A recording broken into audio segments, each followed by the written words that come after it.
Today we are going to discuss about the FIH Star Awards, which got announced, and Indians have won all of the awards. They have swept all the awards.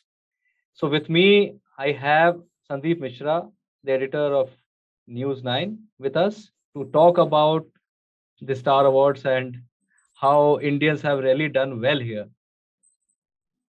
If you may speak, sir. No, I completely agree that, yeah, sure. I mean, on the face of it, when you look at the entire list, I mean, we surely have done well. We've not even done well. We've kind of swept the entire award system away. So there are two things here. One is sweeping the awards and one is sweeping the system away. So I think one has to look at it slightly with a pinch of salt here, in a sense that I'm not saying that we don't deserve. Let's put things into perspective here. That in the women's we were fourth, in the men's we were third. So do we really sweep the awards away, or have we somehow tilted the system into our favor that we have won all the awards? Okay, there is no denying Harmanpreet or Sreejesh and all these guys are not good players. The two players that really stand out for me in this whole thing is Sreejesh, who really had an exceptional tournament. He really did great saves, and those are the reasons. If you watched the Olympics, you've seen those matches, and you've seen how Sreejesh saved us time and again so that we could move up in the pools. We went into the semis, then we went into the third and fourth. We all recall what happened in the last minutes of the third and fourth and how many saves Sreejesh made. So that is one award that really looks, balanced and completely there. The other is Savita. Savita, in that crucial game against Australia, she brought off numerous saves. In fact, a couple of them miraculous ones. So, these two awards really stand out.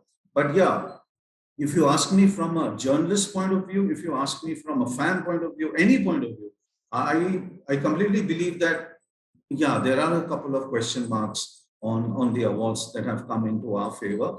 The voting system is one thing that you've already gone through. You've seen the voting system. You've seen how the votes come in. So, Right. yeah, there is certainly, when Belgium is looking at it and saying that, oh, we don't agree with it, yeah, there is a point. They have went on to protest basically, and they have said that being the winners of the champions of the Olympic Games, and being nominated in all the 8 categories across the women and the men section, they have not got a single award. Like, how can that be possible? What is the benchmark? What is the parameter to actually judge those awards or get those awards in that case? I think when you look at sport, I mean, let's not look at just field hockey. The reason I'm saying field hockey is that's how it is denoted in the Olympic Games. Okay, Right. let's not just look at that. Let's look at all sport. Now there has to be a panel. Now that panel needs coaches. That panel needs players of exceptional ability. It requires those kind of people on the panel to be able to judge each and every player according to the position they play. So whether it is goalkeeper, whether it's fullback, whether it's midfielder, whether it's center forward, you really need a panel of people who've been understanding hockey and how countries rise. Look at Belgium's rise. I mean, that's been exceptional. I've seen India beat Belgium in Chennai 7-0, 8-0, 9-0. And today, Belgium in Bhubaneswar in 2018, they were the world champions. They were 2016 silver medalists. They are the gold medalists now. So if they feel that they have been done in, and let's use the word done in, I think they are right. I think they are justified in that sense. It is one team, Rohit, that has got an exceptional graph. I mean, right from number 8, number 9, number 10 in the world, probably even beyond that.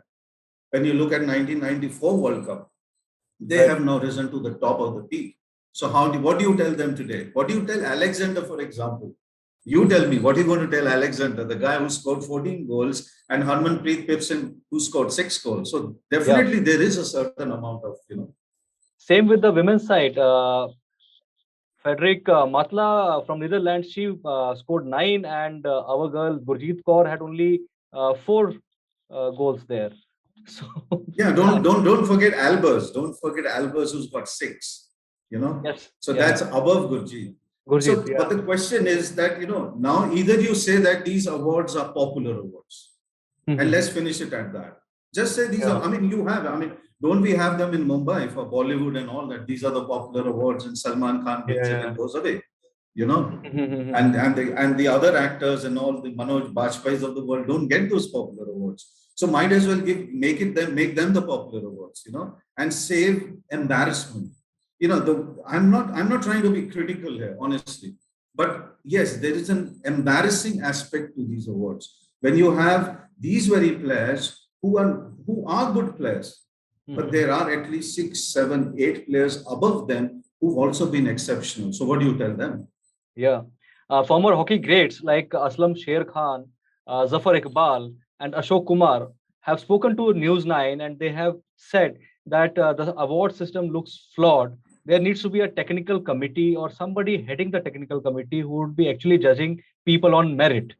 And do you believe that? Because this time they had 25% voting by the fans. And that is a huge disadvantage for a small country or a small nation like Belgium, where they are also into other sports, where hockey is not the ultimate sport there.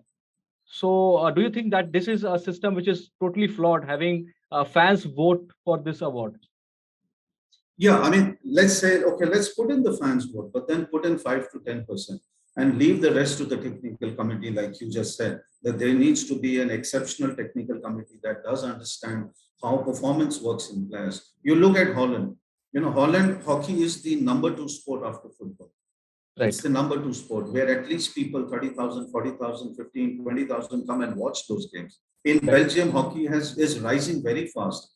But yeah, when you look at popular sport like football, it's not got the same popularity in those countries. Even Australia, cricket is still the number 1 sport out there. Australian rules football is still the number 2 sport out there. Hockey is pretty way down. So you can't expect an Australian fan to come up completely like we do in India.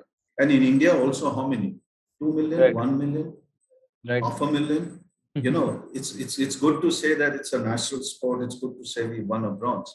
But yeah, I completely agree with what you're saying, that somebody needs to look at this. But because if Zafar is saying it, if right. Ashok Kumar, the man who scored the match-winning goal in the 1975 World Cup and we last won, and when Aslam Sher Khan, the man who took us to that final with a match winner, against Malaysia in 1975, then we really need to understand and look at this slightly seriously. Yeah. Even if we go on the coaches front, like Sjoerd Marine going on to win the award ahead of the more popular Alyson Annan, the Dutch coach.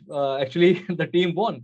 And same with the other side, on the men's side also. Graham Reed going on to win above Shane McLeod, the Belgian coach. So what will you have to say there? No, I think I would really want to be a fly on the wall when Sjoerd Murray meets Alyson and Annan, and I think they might meet anywhere in Holland. Holland is a small country. They just might bump into each other on the ground. Yeah. But just to give a background to Alyson and Annan is called the Maradona of women's hockey. I have seen her play in the Utrecht World Cup. I mean, exceptional player. I mean, she was one of the greats in terms of women's hockey. And Rick Charlesworth is the man who molded her and made her into one of those great center forwards, from being a great center forward to being a great coach. Now, what do you tell a coach who's taken a team to the gold medal, losing out to somebody who's taken a team to the 4th spot? Now, that's a conversation I think one would love to understand and hear between Alyson and Annan and Sjoerd Murray. And I think out of both of them, Alyson would be shocked, but I think Sjoerd would be shocked completely out of his life that he won this award. Let me be very honest and frank about that. Coming down to Graham Reed, there is no doubt, Rohit, that Reed did a fabulous job with the Indian men's hockey. Okay. But just look at the graphs here. Graham Reed was number 6 in Rio. He took an Australian team to number 6 spot. It's never happened in Olympic history. Right. So, in that terms, it was a dismal failure. Then he went to Holland, and from Holland, he's come to India, and he's taken us to a bronze in 41 years. Give him all that you want. But then what do you tell Shane McLeod? Shane McLeod has taken Belgium to European Championship.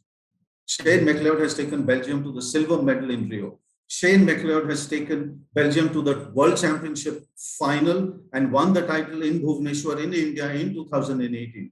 And now a coach called Shane McLeod has taken a team that was silver medal in the last Olympics to gold.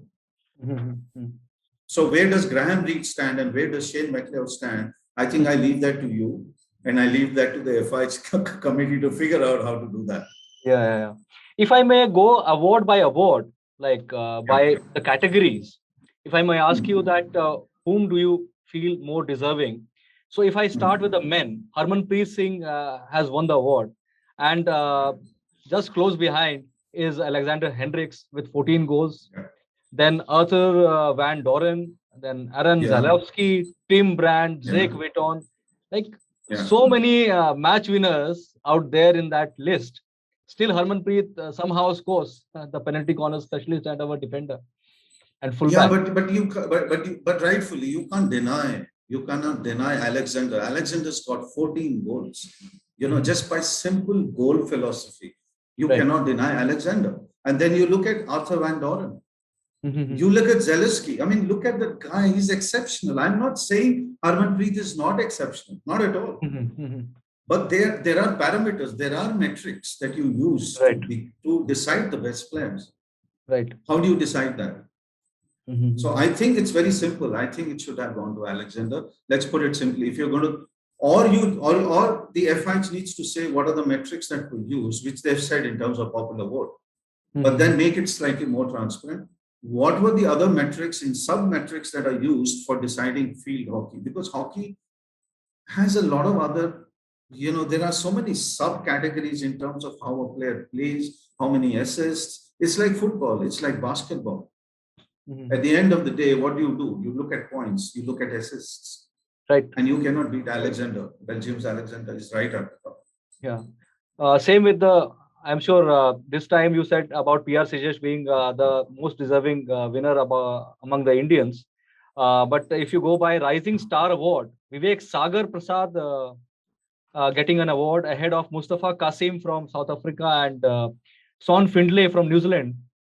So above both of them, he got an award. Vivek Sagar is a bright talent and people have been hailing him. But do you still feel that he should be deserving enough to get this award? Well, I'll put it into a very different perspective. You're looking at the FIH awards for this year, looking at the Tokyo Olympics and all. And I think Vivek uh, is a superstar. It's and I'm probably not the only one who says that. You look at it right from the last 2 years, right from 2018. Okay, he didn't play the World Cup in 2018 because of an aberration. I think he should have played, but the Champions Trophy and his trajectory has been phenomenal. So in that sense, again, if the popular vote has gone to him, I think there were others also who deserved it. But Right. for the moment, when you look at a rising player, which probably has slightly, when you look at the popular vote for the best player, you can still feel okay. The rising player, you can still take on Vivek and say, okay, fine. I mean, he's a youngster and he's doing it, and India probably deserves him, and the world deserves to Right. see a midfielder of that class. Yeah, sure. So, if I might ask, which the questions which are being asked on the social media front, that having an Mhm. FIH president there from India and then getting all these awards for Indians, wreaking favoritism here? Do you think that it is all favoritism here, or he has manipulated the process No, which can no, I favor don't the think. Indians? I think manipulation and favoritism would be very strong words. Okay. I think there was a system that was settled, which is the 25%, which is popular, and the rest, the coaches and the media and all of that. But the point is, like you said earlier on, look at the populations. Yeah. So I think the simple methodology is that you need to have 8 or 10 people who sit there and do the best player award. Right. And those 8, 10 players, everybody in the world in field hockey knows them. Former coaches, former players, whoever it is. True. This should be decided much before that. This year's is going to be decided by these 8 panel members. And let it be that, because sport needs to be transparent. How can you not have sport as transparent? And sport, let's face it, it's not about popularity, it's about excellence. It's Yeah. about technique, it's about being gifted technically, it's about being skilled at the highest level. It's not about popular vote. Because sport cannot be decided like that. You can have once in a year a popular vote, fine, but the FIH cannot have that. Thanks so much for joining in this debate and looking forward to having such discussions again. Thank you so much, our viewers, and keep watching News 9 for all the news and updates from across the globe. Thank you so much. Thank you, Rohit.